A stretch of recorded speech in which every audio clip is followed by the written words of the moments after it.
बीते एक दशक में हमने फार्मिंग को आधुनिक टेक्नोलॉजी से जोड़ने के लिए अनेक प्रयास किए हैं। आज एक किसान सॉइल हेल्थ कार्ड्स की मदद से ये जान सकता है कि उसे क्या उगाना है। वो सोलर पावर की मदद से पंप चलाता है और वेस्टलैंड में सोलर फार्मिंग से भी कमाता है। वो ई-नैम यानी भारत के डिजिटल एग्रीकल्चर मार्केट के द्वारा अपनी पैदावार को बेच सकता है। वो किसान क्रेडिट कार्ड का उपयोग करता है। वो प्रधानमंत्री फसल बीमा योजना के माध्यम से अपनी फसलों की सुरक्षा सुनिश्चित करता है। किसानों से लेकर एग्री टेक स्टार्टअप्स तक, नेचुरल फार्मिंग से लेकर के फार्म स्टे और फार्म टू टेबल की व्यवस्था तक भारत में कृषि और उससे जुड़े सेक्टर्स लगातार फॉर्मलाइज हो रहे हैं। पिछले 10 वर्षों में ही 90 लाख हेक्टेयर खेती को हमने माइक्रो इरिगेशन से जोड़ा है। हमारे इथेनॉल ब्लेंडिंग प्रोग्राम से भी खेती और एनवायरनमेंट दोनों को लाभ हो रहा है। हम पेट्रोल में 20% इथेनॉल ब्लेंडिंग के टारगेट की तरफ तेजी से आगे बढ़ रहे हैं। भारत जितना प्राचीन है, उतनी ही प्राचीन एग्रीकल्चर और फूड को लेकर हमारी मान्यताएं हैं, हमारे अनुभव हैं। और भारतीय कृषि परंपरा में साइंस को, लॉजिक को प्राथमिकता दी गई है। आज फूड और न्यूट्रिशन को लेकर इतनी चिंता दुनिया में हो रही है, लेकिन हजारों साल पहले हमारे ग्रंथों में कहा गया है, अन्नम ही भूतानाम ज्येष्ठम तस्मात् सर्वौषधम उच्यते।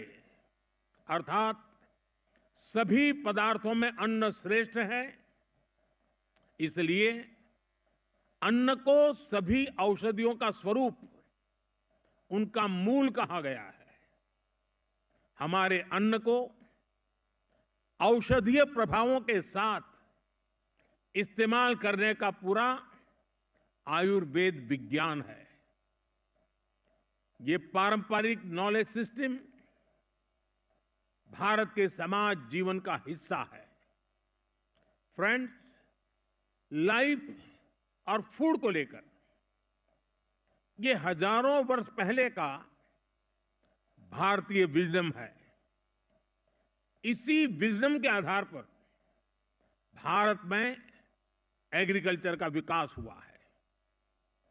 भारत में करीब 2000 वर्ष पहले कृषि पराशर नाम से जो ग्रंथ लिखा गया था, वो पूरे मानव इतिहास की धरोहर है।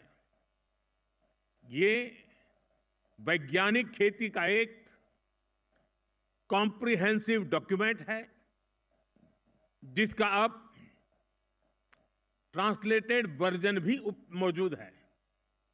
इस ग्रंथ में कृषि पर ग्रह नक्षत्रों का प्रभाव, बादलों के प्रकार, रेनफॉल को नापने का तरीका और फोरकास्ट, रेन वाटर हार्वेस्टिंग, जैविक खाद, पशुओं की देखभाल, बीज की सुरक्षा कैसे की जाए, स्टोरेज कैसे की जाए, ऐसे अनेक विषयों पर इस ग्रंथ में विस्तार से बताया गया है। इसी विरासत को आगे बढ़ाते हुए भारत में एग्रीकल्चर से जुड़ी एजुकेशन और रिसर्च का एक मजबूत इकोसिस्टम बना हुआ है। Indian council of agriculture research के ही 100 से ज्यादा रिसर्च संस्थान है। भारत में एग्रीकल्चर और उससे संबंधित विषयों की पढ़ाई के लिए 500 से ज्यादा कॉलेज है। भारत में 700 से ज्यादा कृषि विज्ञान केंद्र है, जो किसानों तक नई टेक्नोलॉजी पहुंचाने में मदद करते हैं।